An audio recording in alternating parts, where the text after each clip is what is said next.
আজকে আমি অষ্টম শ্রেণীর সাহিত্য মেলা নামক বইটির অন্তর্গত কবি বীরেন্দ্র চট্টোপাধ্যায়ের লেখা সবুজ জামা কবিতাটির উম বিষয়বস্তু ও প্রশ্ন উত্তর নিয়ে আলোচনা করব। তাই আমার প্রিয় ছাত্রছাত্রীরা আজকের ক্লাসটি অবশ্যই তোমরা প্রথম থেকে শেষ পর্যন্ত খুব মনোযোগ সহকারে দেখার চেষ্টা করবে।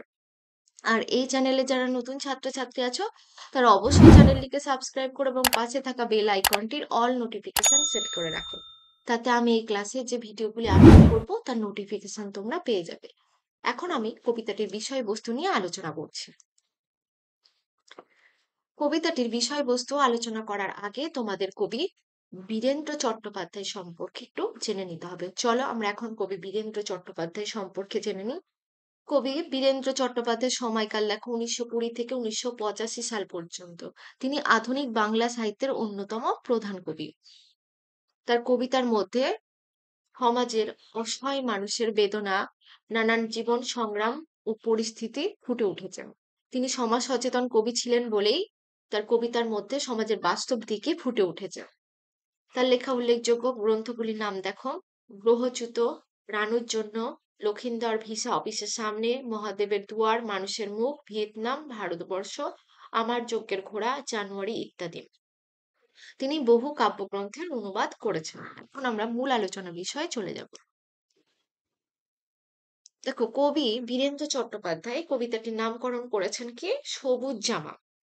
সবুজ একটি রং, আর জামা বলতে পোশাককে বোঝায়। সবুজ রংটির কিন্তু বিশেষ গুরুত্ব রয়েছে। সবুজ রং হচ্ছে সজীবতা, প্রাণ শক্তির প্রতীক।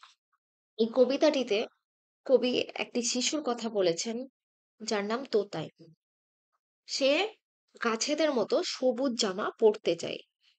আসলে কবি এই কবিতার মধ্য দিয়ে সমাজ ও প্রকৃতিতে সবুজের সমারোহ দেখাতে চায়। আর প্রাণবন্ততা বোঝানোর জন্যই এই শিশুটিকে কবি বেছে নিয়েছেন। চলো এখন আমরা কবিতাটি লাইন ভিত্তিক পড়ে বিষয়বস্তু তুলে ধরছি। গাছেরা যেমন সবুজ জামা পরে থাকে, আমাদের তোতাই বাবুরও একটি সবুজ জামা চাই। গাছেরা সবুজ জামা পরে থাকে। গাছেরা কি সত্যি সবুজ জামা পরে থাকে? পরে থাকে না। আসলে গাছেদের দেখো পাতাগুলো সব থাকে সবুজ। গাছ সবুজ পাতায় ভরে থাকে। আর এই জন্যই কবি বলেছেন যে গাছেরা সবুজ জামা পরে থাকে। তেমনি তোতাই বাবুর একটি গাছের মতো সবুজ জামা চাই। এখানে লেখক শুধুমাত্র তোতাই বাবুর কথা বলেনি, এই তোতাই বাবুর মধ্য দিয়ে সমাজের সকল ছোট ছোট শিশুদের কথা বলেছেন। ছোট ছোট শিশুদের মধ্যে অনেক কৌতূহলতা দেখা যায়। তারা অজানাকে জানতে চায়, অদেখাকে দেখতে চায়। তাই এই তোতাই বাবুর মনে ইচ্ছা জেগেছে যে গাছের মতো সে সবুজ জামা চায়। আসলে সবুজ জামা হচ্ছে প্রাণ শক্তির প্রতীক। তারপরেরটা দেখো: চাই তো, কিন্তু তুই এখন অ আ ক খ শিখবি, স্কুলে যাবি। এই তোতায়ের ইচ্ছে কি যে গাছের মতো সে সবুজ জামা পরে থাকবে, কিন্তু তার বাড়ির লোকজন অর্থাৎ অভিভাবক তার কিন্তু এই ইচ্ছেকে গুরুত্ব দিচ্ছেন না। তারা চাইছেন কি যে তোতাই এখন স্কুলে যাবে, স্কুলে অ আ ক খ শিখবে। এই তোতাই পুঁথিগত শিক্ষা নয়, সে প্রকৃতির মাঝখানে বেড়ে উঠতে চায়। প্রকৃতির নিজস্ব শিক্ষায় সে শিক্ষিত হতে চায়, কিন্তু তার বাড়ির লোকজন সেটা চাইছে না। গাছেরা এক পায়ে দাঁড়িয়ে থাকে, তাদের জামা তুই গায়ে দিতে চাস কেন?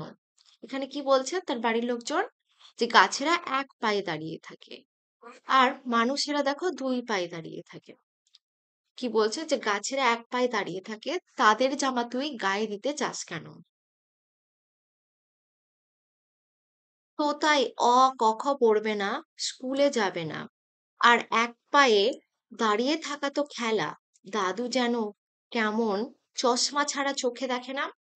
তোতাই স্কুলে আগেই বলেছি যে তোতাই পুঁথিগত শিক্ষায় শিক্ষিত হতে চায় না।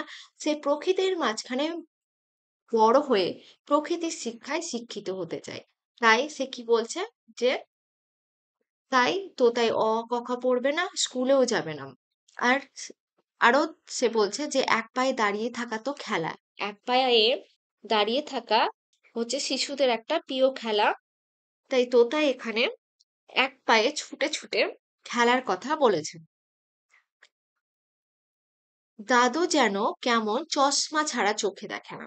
এখানে এখানে দাদু যেন কেমন চশমা ছাড়া চোখে দেখে না, এই লাইনটি বিশেষ তাৎপর্যপূর্ণ।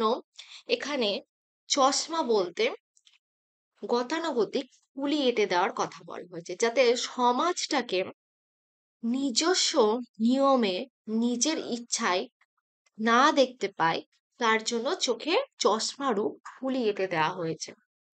কিন্তু কবির কি ইচ্ছা? কবির ইচ্ছা এই ঠুলি খুলে ফেলে তোতায়ের মতো সমগ্র শিশুরা যেন পৃথিবীর সাথে সহজ সরল ভাবে বন্ধুর মতো মিশতে পারে, তারা পৃথিবীর সমস্ত কিছুকে যেন সহজভাবে জানতে পারে। তারপর দেখো, তোতায়ের একটি সবুজ জামা চাই, তবেই না তার ডালে প্রজাপতি বসবে। সে বাড়ির লোকজনের কথা কিছুতেই মানতে চাইছে না, তার একটি সবুজ জামা অবশ্যই চাই, আর সবুজ জামা পরলেই তো তার ডালে প্রজাপতি বসবে, করে তার কোলের উপর নেমে আসবে একটা দুটো তিনটে লাল নীল ফুল তার নিজের।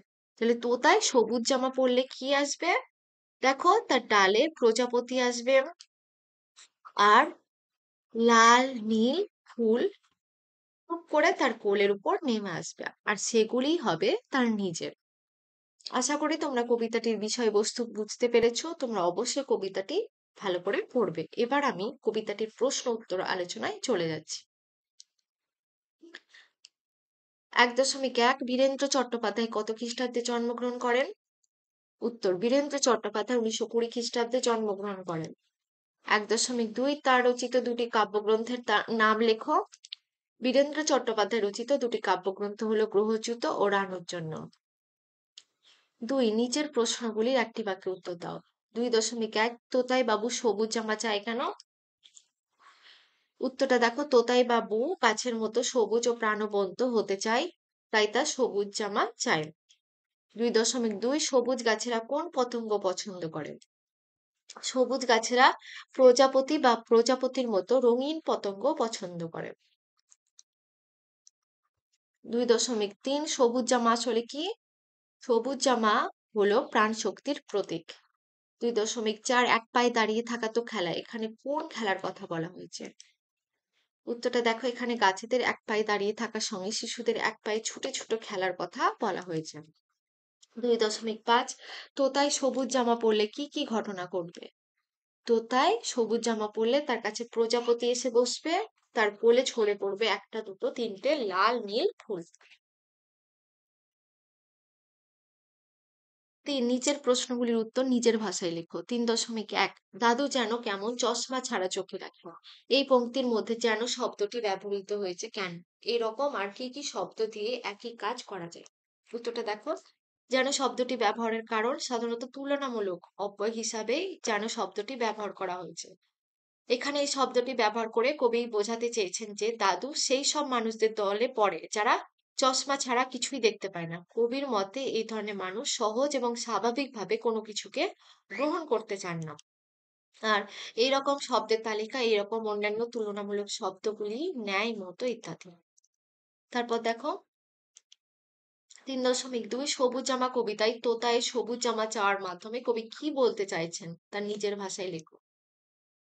উত্তর, সবুজ জামা কবিতায় কবি বীরেন্দ্র চট্টোপাধ্যায় নতুন যুগের শিশু ও প্রকৃতির মধ্যে এক সুন্দর বন্ধুত্ব তৈরি করতে চেয়েছেন। তোতাই বাবু একটি ছোট্ট শিশু, তার মনে কৌতূহলতা অনেক বেশি। সে জানতে চায়, সে অজানাকে জানতে চায়, অদেখাকে দেখতে চায়। তার ইচ্ছে জেগেছে সবুজ জামা গায়ে দিয়ে গাছের মতো প্রাণবন্ত হয়ে ওঠার। আসলে এর মধ্য দিয়ে কবি বোঝাতে চেয়েছেন যে পুঁথিগত শিক্ষাই আমাদের জীবনে যথেষ্ট নয়। আগামী প্রজন্মকে প্রকৃতির মাঝখানে, প্রকৃতির মধ্য থেকে, প্রকৃতির নিজস্ব নিয়মে বড় হয়ে উঠতে হবে। তারা যেন চোখে গতানুগতিক খুলি এঁটে দিয়ে দুনিয়াকে না দেখার চেষ্টা করে, কৃত্রিমতার মুখোশ খুলে পৃথিবীর সঙ্গে সহজ এবং সরলভাবে সম্পর্ক তৈরি করে, এটাই কবি চেয়েছেন। তবে এই পৃথিবী প্রজাপতি আর ফুলের মতো রঙিন হয়ে উঠবে, আর প্রকৃতির মতো সৃজনশীল হয়ে মানুষের মনেও নতুন নতুন ভাবনার উদয় হবে। ৪ নির্দেশ অনুসারে উত্তর দাও। ৪.১ স্কুল শব্দটি ধ্বনিতাত্ত্বিক ব্যাখ্যা লেখো এবং একই রকম আরো দুটি শব্দ লেখো। এখানে দেখো আদি স্বরাগম ঘটেছে, স্কুল থেকে এসেছে স্কুল। এরকম আরো দুটি শব্দ হলো, যেমন স্পর্ধা থেকে আস্পর্ধা, স্টেবল থেকে আস্তাবল। স্কুল ছিল হয়েছে স্কুল। এখানে আদিতে স্বর এসছে। তারপর এটা দেখো ৪.২ চোখ শব্দটিকে ভিন্ন অর্থে ব্যবহার করে অন্তত ৩টি বাক্য লেখো। চোখ শব্দটিকে ভিন্ন অর্থে ব্যবহার করে ৩টি বাক্য হলো: ১. চোখ শব্দটি একটি অর্থ দেখো, নজরে রাখা অর্থে আমি পুরো বিষয়টিকে চোখে চোখে রাখছি। ২. ইশারা অর্থে আমি চোখ টিপতেই বাচ্চাটা দুষ্টুমি করা বন্ধ করে দিল। ৩. পছন্দ বা ঘৃণা অর্থে অমিত রিজুকে কি চোখে দেখে তা বাড়ির সকলেই জানে। আজকের ক্লাসটি এই পর্যন্ত। যদি তোমাদের ক্লাসটি ভালো লাগে অবশ্যই তোমরা লাইক করবে, তোমাদের ক্লাসের বন্ধুদের সাথে শেয়ার করবে এবং চ্যানেলটিকে সাবস্ক্রাইব করবে। পরবর্তী ক্লাসে কোনো একটি গল্প বা কবিতা নিয়ে তোমাদের সাথে দেখা হবে। তোমরা সকলেই সুস্থ থেকো এবং মনোযোগ সহকারে পড়াশোনা করো।